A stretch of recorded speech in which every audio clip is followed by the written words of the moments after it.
Bien-aimé, s'il y a une chose de bon que tu dois te faire, c'est de connaître Dieu pour toi-même. Et l'un des moyens de connaître Dieu pour soi-même, c'est de découvrir ce qu'on est, ce qu'on a reçu comme salut. Plus tu le découvres, plus tu connaîtras ce que tu es en Jésus. Nous continuons le thème, le croyant en Christ, et nous sommes aujourd'hui dans Colossiens, le chapitre 1, le verset 13, qui nous a délivrés de la puissance des ténèbres. Il nous a transportés dans le royaume du Fils de son amour. Ce passage nous montre que Dieu, il nous a délivrés du royaume des ténèbres. Il nous a amenés quelque part. Je l'ai dit, j'ai toujours eu à insister sur cette réalité, c'est que Dieu, il nous a pas sauvés pour nous garder en l'air quelque part. Et les passages de l'Ancien Testament le montrent. Il a pris les enfants d'Israël d'Égypte, il les a amenés dans la terre promise. Et le livre de Actes, le chapitre 26, nous dit également que quand nous recevons l'évangile, nous passons des ténèbres à la lumière. Nous passons de la mort à la vie. Nous passons de la puissance de Satan à Dieu. C'est ça la réalité de l'évangile. C'est ce que les Écritures disent nous concernant. Oublie ce qu'on dit dans la tradition chrétienne aujourd'hui qui n'a pas ses bases dans les Écritures. Et étudie les Écritures pour toi-même. Non pas ce que je te dis, mais quand je te dis quelque chose, vérifie, fais comme les chrétiens de Béret. Va dans les Écritures, vérifie, vois. Parce que les Écritures constituent la seule autorité, la seule référence qui nous permet de juger de quelque chose qui nous est dit, s'il est vrai ou pas. Et non pas quelqu'un, et non pas une personne ointe quelque part. Mais c'est les Écritures.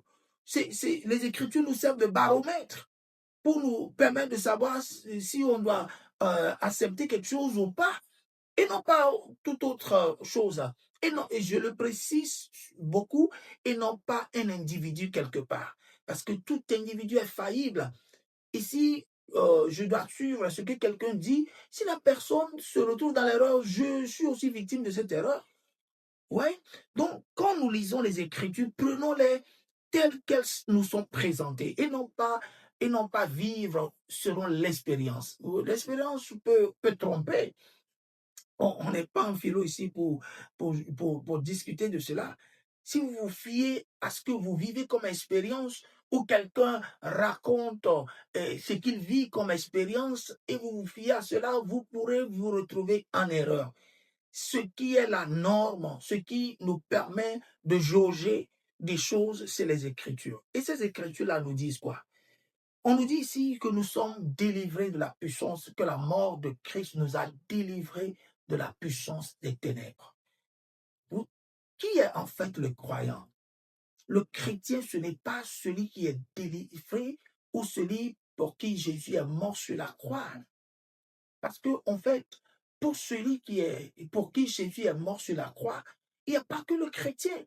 Même celui qui ne connaît pas Dieu, le mondain, Jésus est mort pour lui sur la croix. C'est ce que 1 Jean, je pense, le chapitre 2, nous dit.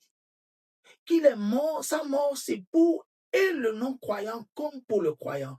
Donc, le chrétien, on a payé pour le non-croyant, on a payé aussi pour le chrétien.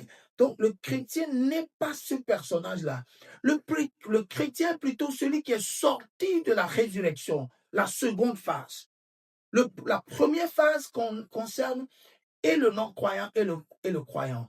Parce qu'il a payé en termes de péché, il a payé pour le non-croyant aussi.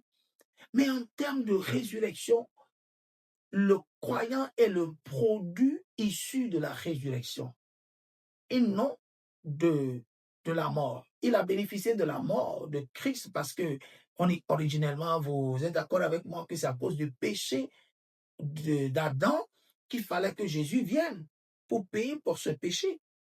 Et voilà, il a payé pour ce péché. Donc, pour ce qui concerne l'être humain, tout est traité là. Mais pourquoi fallait-il qu'il procède encore par la résurrection, régénérer l'être humain? C'est parce que il fallait produire un un être nouveau, une nouvelle créature. Et cette nouvelle créature est issue de la résurrection. Et c'est ce que, en tant que croyant, tu es et c'est ce que je suis.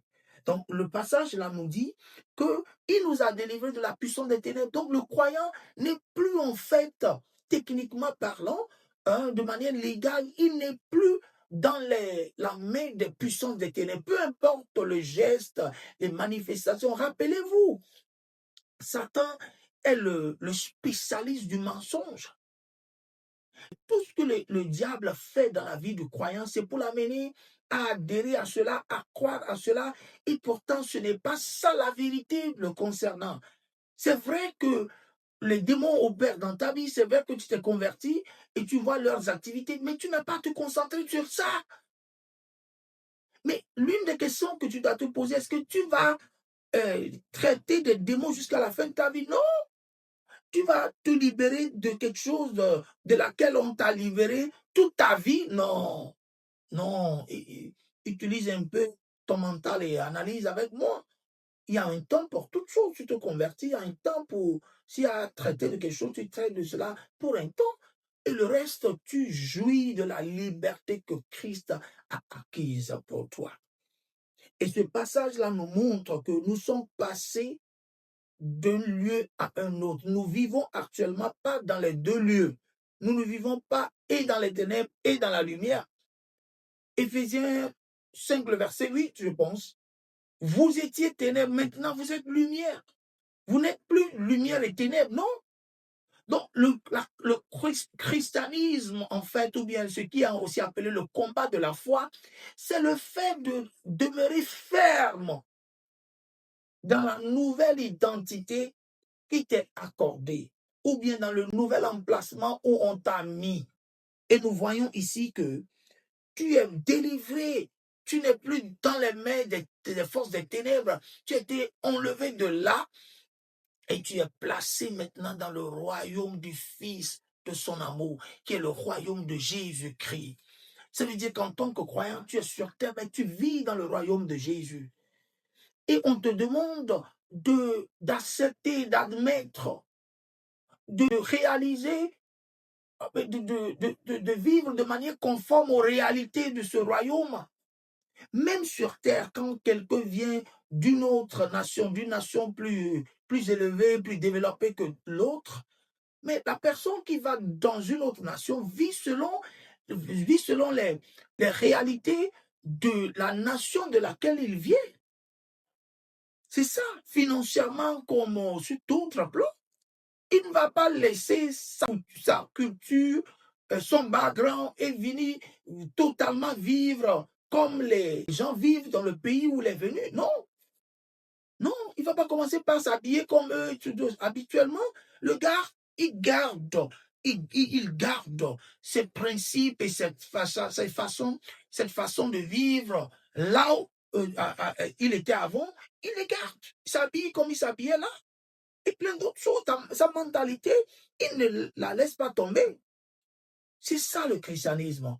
Le christianisme, c'est de maintenir la liberté, la délivrance, le salut, la guérison dans laquelle on nous a amenés dans ce passage, parce que réalisez-vous là qu'ici il est dit que tu es transporté, que tu es amené dans ce nouveau lieu. C'est là où tu fais ta nouvelle vie. C'est là où tu vis en tant que croyant. Je vis dans le royaume du Fils de son amour. C'est là où je vis 24 heures sur 24. C'est vrai que je vois des gesticulations, des manifestations, des œuvres de Satan. Je les vois. Je peux les voir dans mes songes. On peut me les dire aussi. Mais je n'ai pas à mettre mon focus sur eux. Je mets mon focus sur la parole de Dieu, ce que cette parole me dit me concernant. C'est ça qui fait le contenu de mes prières et de mes déclarations concernant ma vie. Je suis où? Je suis dans le royaume du Fils de son amour. Je ne suis pas dans la main des ténèbres. Et rappelez-vous, Dieu, il est celui qui appelle les choses qui ne sont point comme si elles étaient. Il ne refuse pas, il ne rejette pas. Dieu n'est pas celui qui appelle les choses qui sont comme si elles étaient pas. Non. C'est pas ce que les Écritures ont dit. C'est Dieu, il admet, il réalise, il accepte qu'il y a certaines choses. C'est comme nous prenons la création. Quand Dieu voyait le monde sans dessus-dessous, il y avait les ténèbres. Il n'a pas refusé qu'il n'y avait pas de ténèbres. Mais il a utilisé le principe qui sert en même temps de leçon pour nous. Il a appelé les choses qui ne sont point. Lumière soit. Et la lumière fut. Voilà. C'est à ça qu'on nous appelle. Ce qui n'est pas, ou bien ce que nous ne vivons pas en entendant, nous les appelons à être parce que c'est ça notre réalité dans laquelle on nous a amenés. C'est ça là où on nous a amenés en Christ Jésus. C'est là où nous vivons. Et on te demande de te focaliser sur cette nouvelle donne et de mener ta vie comme si c'est ça la réalité qui te concerne. Et c'est vrai. Et ce qui est appelé même vrai, du vrai, c'est dans ça qu'on t'est amené. Jésus a dit, les paroles que je vous dis sont esprit et vie. Quand tu acceptes ces paroles et tu les utilises dans ta nouvelle vie en Christ, tu verras que ces paroles qui sont vie là vivifieront ta vie qui évolue de manière désordonnée. C'est ça la vie chrétienne. Donc, s'il y a quelque chose à comprendre et à garder, c'est que tu as été transporté un jour. Tu n'es plus dans ton passé. Voilà. Hein, l'homme, il est esprit et il est chair. Il était chair lorsque tu es né de tes parents. Mais tu es devenu esprit lorsque tu as reçu le Seigneur Jésus. Depuis lors, on te demande de vivre selon cette deuxième naissance. Voilà, et de ne plus te concentrer sur la première. La première, c'est de là que tu tires les malédictions, c'est de là que tu tires la sorcellerie et plein d'autres choses. C'est là. On ne te demande pas de te focaliser sur ça, mais de te focaliser plutôt sur la deuxième naissance, qui est la naissance de l'esprit. Et c'est ça qui te permettra de mener une vie de triomphe sur cette terre. Bien-aimé, s'il y a quelque chose à laquelle tu dois t'adonner, c'est de découvrir davantage cet emplacement où on t'a amené, qui est le royaume du Fils de son amour. Tu as été un jour transporté et tu n'es plus retourné. Tu vis là, c'est là où tu fais ta nouvelle vie. Accepte-le, admets-le et marche dans cette nouvelle réalité. Que le Seigneur te bénisse. Amen.